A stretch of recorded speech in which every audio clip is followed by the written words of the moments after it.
ದೆಹಲಿಗೆ ತೆರಳುತ್ತಾರೆ ಮುಖ್ಯಮಂತ್ರಿ ಸಿದ್ದರಾಮಯ್ಯ. ಸಂಜೆ 4:30ಕ್ಕೆ ದೆಹಲಿಗೆ ಹೊರಡಲಿದ್ದಾರೆ. ಹೈಕಮಾಂಡ್ ಸೂಚನೆಯಂತೆ ರಾಜೀನಾಮೆ ನೀಡಿ ಮತ್ತೆ ದೆಹಲಿಗೆ ಹೋಗ್ತಾರೆ. ರಿಸೈನ್ ಆದ್ಮೇಲೆ ಹೈಕಮಾಂಡ್ ಬಳಿ ಬನ್ನಿ ಅಂತ ಹೇಳಿದ್ರು ರಾಹುಲ್ ಗಾಂಧಿ. ಹೀಗಾಗಿ ರಾಹುಲ್ ಗಾಂಧಿ ಸೂಚನೆಯಂತೆ ದೆಹಲಿಗೆ ಪ್ರಯಾಣವನ್ನ ಬೆಳೆಸ್ತಾರೆ. ಇವತ್ತೇ ಹೋಗ್ತಾರೆ. ರಾಹುಲ್ ಗಾಂಧಿ ಅವರು ಬರಕ್ಕೆ ಹೇಳಿದ್ದಾರೆ. ರಿಸೈನ್ ಆದ್ಮೇಲೆ ರಾಷ್ಟ್ರ ರಾಜಕಾರಣಕ್ಕೆ ಆಲ್ರೆಡಿ ಸೆಳೀತಾ ಇದ್ದಾರೆ. ಹೈಕಮಾಂಡ್ ನಾಯಕರು ಬಂದ್ಬಿಡಿ, ರಾಜ್ಯಸಭಾ ಮೆಂಬರ್ ಆಗಿ ಮಾಡ್ತೀವಿ, ರಾಷ್ಟ್ರ ರಾಜಕಾರಣಕ್ಕೆ ನಿಮ್ಮ ಅವಶ್ಯಕತೆ ಇದೆ, OBC ನಾಯಕರು ಬೇಕು ನಮಗೆ ಅಂತೇಳಿ. ಬಟ್ ಸಿದ್ದರಾಮಯ್ಯನವರು ಬಹುತೇಕವಾಗಿ ಅದನ್ನು ಒಪ್ಕೊಂಡಿಲ್ಲ. ಈಗ ಡೆಲ್ಲಿಗೆ ಹೋದರೂ ಕೂಡ ಒಪ್ಕೊಳ್ಳಲ್ಲ ಅಂತ ಅನಿಸುತ್ತೆ. ಮತ್ತಷ್ಟು ಮಾಹಿತಿ ನಮ್ಮ ಪ್ರತಿನಿಧಿ ರಾಕೇಶ್ ನೀಡ್ತಾರೆ ನೇರ ಸಂಪರ್ಕದಲ್ಲಿ. ರಾಕೇಶ್, ಈಗ ಹೈಕಮಾಂಡ್ ಮತ್ತೆ ಸಿದ್ದರಾಮಯ್ಯನವರು ಬುಲಾವ್ ಕೊಟ್ಟಿದೆ. ಅಂದರೆ ಈಗ ರಿಸೈನ್ ಆದಮೇಲೆ ಆಹ್ವಾನವನ್ನು ಕೊಟ್ಟಿರೋದ್ರ ಹಿಂದೆ ಏನಾದರೂ ಬೇರೆ ರಣತಂತ್ರ ಇರ್ಬೋದಾ? ಮತ್ತೆ ಅವರ ಮನವೊಲಿಸುವಂಥ ಪ್ರಯತ್ನಗಳು ಅಥವಾ ಗೌರವಯುತವಾಗಿ ಅವರು ನಡೆಸ್ಕೊಳ್ಳುವಂಥ ಕೆಲಸಗಳು ಮುಂದಿನ ದಿನಗಳೆಲ್ಲ ಆಗುತ್ತಾ? ರಾಜ್ಯಸಭೆ ಆಫರ್ ಕೊಟ್ಟರು ಕೂಡ ಸಿದ್ದರಾಮಯ್ಯನವರು ಮತ್ತೆ ನಿರಾಕರಿಸಿ ಬರ್ಬೋದಾ ಹೆಂಗೆ ದೆಹಲಿಯಿಂದ?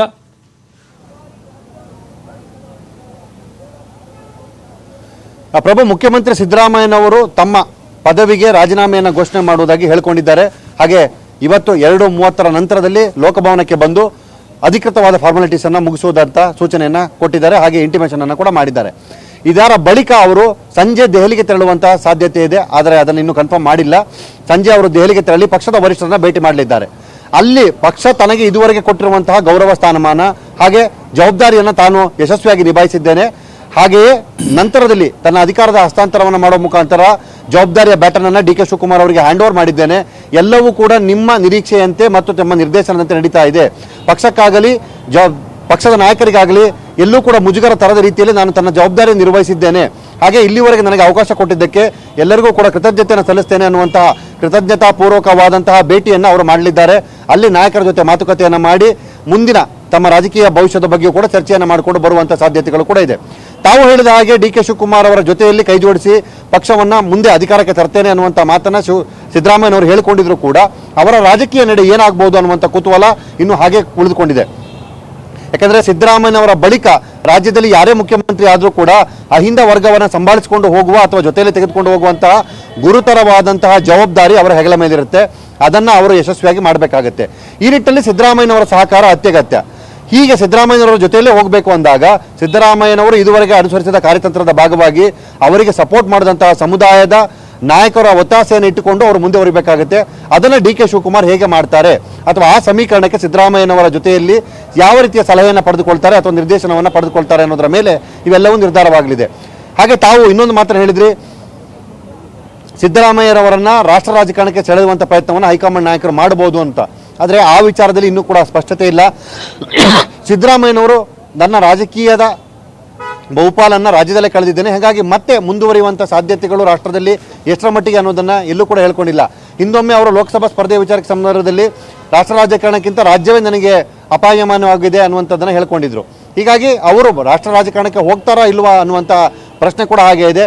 ಆದರೆ ರಾಷ್ಟ್ರ ರಾಜಕಾರಣದ ವಿಚಾರದಲ್ಲಿ ಅವರಿಗೆ ಕೊಡುವಂತಹ ಸ್ಥಾನಮಾನ ಅಥವಾ ಜವಾಬ್ದಾರಿ ಏನಾಗ್ಬೋದು ಅನ್ನೋದರ ಮೇಲೆ ಅವರ ಭವಿಷ್ಯ ನಿರ್ಧಾರ ಕೂಡ ಆಗ್ಬೋದು. ಸದ್ಯಕ್ಕಂತೂ ಸಿದ್ದರಾಮಯ್ಯನವರು ಯಾವುದೇ ರೀತಿ ವಿವಾದರಹಿತವಾಗಿ ಅಧಿಕಾರ ಹಸ್ತಾಂತರದ ಜವಾಬ್ದಾರಿ ಮತ್ತು ಮಾತುಕತೆಗೆ ತಕ್ಕಂತೆ DK ಶಿವಕುಮಾರ್ ಅವರಿಗೆ ಅದನ್ನು ಹಸ್ತಾಂತರ ಮಾಡುವಂಥ ಯೋಚನೆಯನ್ನು ಮಾಡಿದ್ದಾರೆ. ಹಾಗೆ ಆ ವಾಗ್ದಾನವನ್ನು ಈಡೇರಿಸಿಕೊಂಡಿದ್ದಾರೆ. ಈಗ ರಾಜಭವನದಲ್ಲಿ ಬಂದು ಅವರು ತೆಗೆದುಕೊಳ್ಳುವ ನಿರ್ಧಾರ ಮತ್ತು 3 ಗಂಟೆ ನಂತರದಲ್ಲಿ ಮಾಡುವಂತಹ ಪತ್ರಿಕಾಗೋಷ್ಠಿಯಲ್ಲಿ ಸಿದ್ದರಾಮಯ್ಯನವರು ಮತ್ತು ಅವರ ಮುಂದಿನ ನಡೆ ಏನು ಅನ್ನೋದರ ಬಗ್ಗೆ ಸ್ಪಷ್ಟ ಚಿತ್ರಣ ಸಿಗಲಿದೆ. ಆ ಬಳಿಕ ಅವರ ಬೆಂಬಲಿಗರು ಮತ್ತು DK ಶಿವಕುಮಾರ್ ಅವರ ಹೊಂದಾಣಿಕೆ ಮೇಲೆ ಕಾಂಗ್ರೆಸ್ ಸರ್ಕಾರದ ಮುಂದಿನ ಭವಿಷ್ಯ ನಿರ್ಧಾರವಾಗಲಿದೆ. ಪ್ರಭು, ಥ್ಯಾಂಕ್ ಯು ರಾಕೇಶ್ ತಮ್ಮೆಲ್ಲ ಮಾಹಿತಿಗಾಗಿ. 3 ಗಂಟೆಗೆ ಪ್ರೆಸ್ ಮೀಟ್ ಮಾಡ್ತಾರೆ ಮುಖ್ಯಮಂತ್ರಿ ಸಿದ್ದರಾಮಯ್ಯ. 2:15 ರಾಜೀನಾಮೆಯನ್ನು ಅಧಿಕೃತವಾಗಿ ಲೋಕಭವನಕ್ಕೆ ತೆರಳಿ ಸಲ್ಲಿಕೆಯನ್ನು ಮಾಡ್ತಾರೆ. ಸಹಜವಾಗಿ ಬೇಸರ ಆಗಿದೆ. DK ಶಿವಕುಮಾರ್ ಮುಂದಿನ ಮುಖ್ಯಮಂತ್ರಿ. ಬ್ರೇಕ್ಫಾಸ್ಟ್ ಸಭೆ ಬಳಿಕ HK ಪಾಟೀಲ್ ಅವರು ಹೇಳಿರೋದಿದು. ಮುಂದಿನ CM DK ಅಂತ ಸಿದ್ದರಾಮಯ್ಯ ಹೇಳಿದ್ದಾರೆ. DK ಶಿವಕುಮಾರನ್ನ ನೂತನ CM ಮಾಡ್ತೇವೆ. ಕಾನೂನು ಸಚಿವ HK ಪಾಟೀಲ್ ಅವರು ಆಚೆ ಬಂದ ಮೇಲೆ ಬ್ರೇಕ್ಫಾಸ್ಟ್ ಮೀಟಿಂಗ್ ಮುಗಿಸಿ ಹೇಳಿಕೆಯನ್ನು ಕೊಟ್ಟಿದ್ದಾರೆ. ಒಮ್ಮತದ ನಿರ್ಧಾರಕ್ಕೆ ಬರಲಾಗಿದೆ. ವೈಯಕ್ತಿಕವಾಗಿ ಏನೇ ಇರಬಹುದು, DK ಶಿವಕುಮಾರ್ ಅವ್ರಿಗೆ ಮುನಿಸುಗಳು ಇರಬಹುದು, ಅದೆಲ್ಲವನ್ನ ಮರೆತು ನಾವು ಒಪ್ಕೊಳ್ತಾ ಇದ್ದೀವಿ ಅಂತ ಹೇಳಿದ್ದಾರೆ. CM Siddaramaya said will make new CM. Chief Minister will resign at 3 o'clock. CM Siddaramaiah said will make new CM. Chief Minister will resign at 3 o'clock. CM Siddaramaiah said will make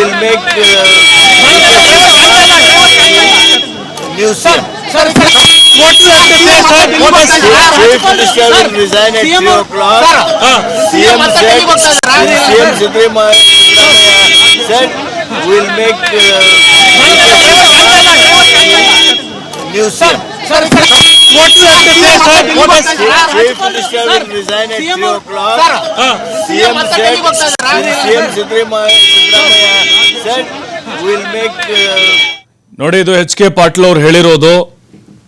ಅಂದರೆ ಸಿದ್ದರಾಮಯ್ಯನವರು ಹೇಳಿದ್ದಾರೆ, Siddaramaiah said we will make D K Shivakumar C M ಅಂತ ಹೇಳಿದೆ. ಅಂದರೆ ನಾವು ಸಿದ್ದರಾಮಯ್ಯ ಅಂದರೆ D K Shivakumar C M ಮಾಡ್ತೀವಿ ಅಂತ.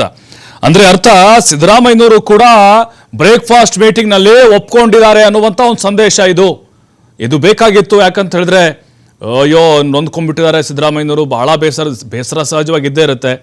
ಆದರೆ ಡಿ ಕೆ ಶಿವಕುಮಾರ್ ಅವರ ವಿಚಾರ ಅಂತ ಬಂದಾಗ ಇಲ್ಲಿ ಎಲ್ಲರೂ ಕೂಡ ಒಮ್ಮತದಿಂದ ನಿರ್ಧಾರಕ್ಕೆ ಬಂದಿದ್ದಾರೆ. ಮತ್ತು ಸಿದ್ದರಾಮಯ್ಯನವರು ಹೇಳಿದ್ದಾರೆ ಅವ್ರಿಗೆ, ಇಲ್ಲ ಡಿ ಕೆ ಶಿವಕುಮಾರ್ ಅವ್ರ ನಾಯಕತ್ವ ಒಪ್ಕೊಳ್ಳಿ, ಮತ್ತು ಬೇಕಾಗಿದೆ ಪಕ್ಷಕ್ಕೆ, ನಾನೇ ಎಷ್ಟು ವರ್ಷ ಅಂತ ಇರೋಕ್ಕಾಗತ್ತೆ ರಾಜಕಾರಣದಲ್ಲಿ, ಹಾಗಾಗಿ ಅವ್ರಿಗೂ ಕೂಡ ಅವಕಾಶಗಳು ಬೇಕಲ್ಲ, ಹೀಗೆ ಸಲಹೆಗಳನ್ನು ಕೊಟ್ಟಿರ್ತಾರೆ. ಮತ್ತು ಡಿ ಕೆ ಶಿವಕುಮಾರ್ ಏನೋ ಪವರ್ಫುಲ್ ನಾಯಕರೇ ಅವರು ಕೂಡ, ಹಾಗಾಗಿ ಅವರ ಅಧ್ಯಕ್ಷತೆಯಲ್ಲೇ ದೊಡ್ಡ ಮಟ್ಟದ ಸಂಖ್ಯೆಗಳು ಕೂಡ ಬಂದಿತ್ತು ಕಾಂಗ್ರೆಸ್ಗೆ. CLP ಸಭೆ ಬಗ್ಗೆ ಇನ್ನೂ ಕೂಡ ಸಮಯ ನಿಗದಿಯಾಗಿಲ್ಲ. ಬೇಳೂರು ಗೋಪಾಲಕೃಷ್ಣ ಹೇಳಿರುವುದು, Congress MLA D K Shivakumar ಅವರ ಮನೆ ಹತ್ರ. ಅವರು ಕೂಡ ವಿಶ್ ಮಾಡಲಿಕ್ಕೆ ಬಂದಿದ್ದಾರೆ. ಅವರಿಗೆ ಸಚಿವ ಸ್ಥಾನದ ಬಗ್ಗೆ ನಾನು ಮಾತಾಡಲ್ಲ, ಅವರು ಕೂಡ ಆಕಾಂಕ್ಷಿಯಾಗಿದ್ದಾರೆ. ಶುಭಾಶಯ ಹೇಳೋದಕ್ಕೆ ನಾನು ಬಂದಿದ್ದೇನೆ, ಎಲ್ಲವನ್ನೂ ಕೂಡ ಹೈಕಮಾಂಡ್ ತೀರ್ಮಾನ ಮಾಡುತ್ತೆ ಅಂತ ಹೇಳಿ ಬೇಳೂರು ಹೇಳಿದ್ದಾರೆ. ಅದೇ ನಮ್ಮ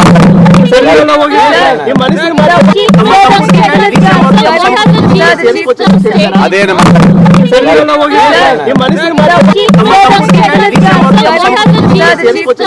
ಅದೇ ನಮ್ಮ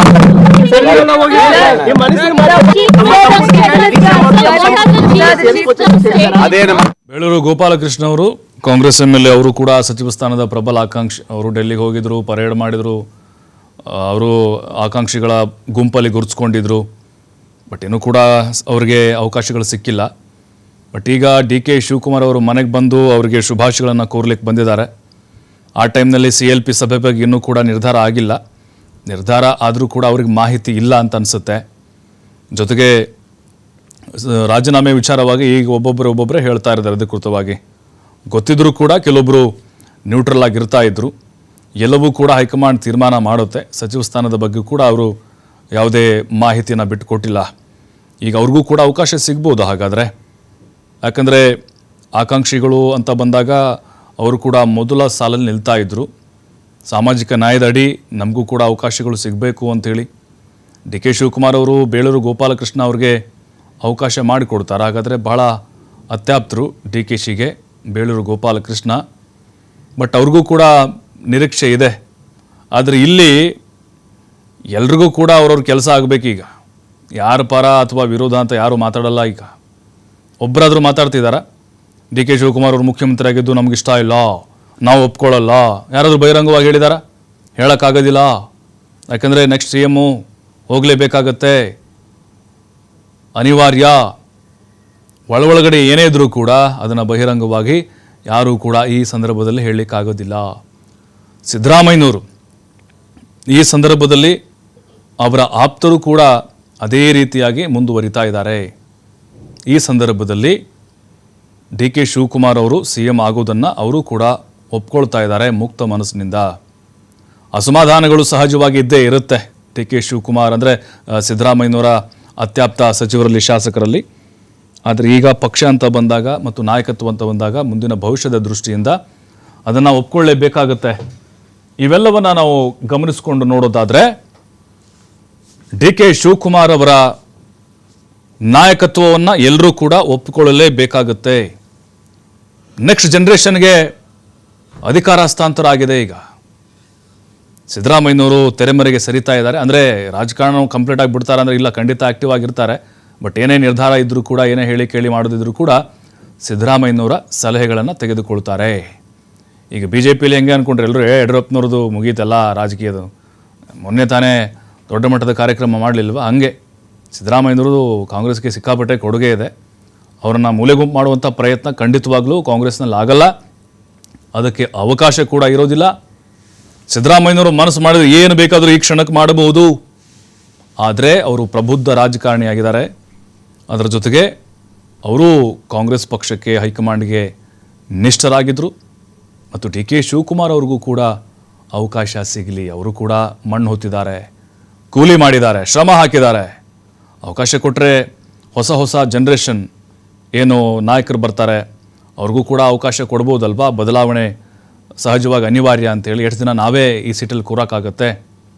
8 ವರ್ಷ ಪಕ್ಷ ನಮ್ಗೆ ಅವಕಾಶ ಮಾಡಿಕೊಟ್ಟಿದೆ. ಸಹಜವಾಗಿ ಸಿದ್ದರಾಮಯ್ಯನವರು ಈ ರೀತಿಯಾಗೂ ಕೂಡ ವಿಚಾರವನ್ನು ಮಾಡಿರ್ತಾರೆ. ಡಿ ಕೆ ಶಿವಕುಮಾರ್ ಕಂಡ್ರೆ ಅವ್ರಿಗೆ ಆಗೋದಿಲ್ಲಪ್ಪ ಅಂತ ಏನಿಲ್ಲ, ಹಂಗೆ ಬಿಂಬಿಸಿರೋದು ಅಷ್ಟೇ. ಡಿ ಕೆ ಶಿವಕುಮಾರ್ ಅವರು ಚೆನ್ನಾಗೇ ಇದ್ದಾರೆ. ಆದರೆ ಈ ಅಧಿಕಾರ ಹಂಚಿಕೆ ಅಂತ ಬಂದಾಗಷ್ಟೇ ಕೆಲ ಸಂದರ್ಭದಲ್ಲಿ ಮಾತುಗಳು ಹಾಗೆ ಕೆಲವು ಕಠೋರವಾಗಿ ಬಂದಿರ್ಬೋದು ಅಷ್ಟೇ.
ಅಹಿಂದ ರಾಮಯ್ಯ ಟು ತ್ಯಾಗರಾಮಯ್ಯ.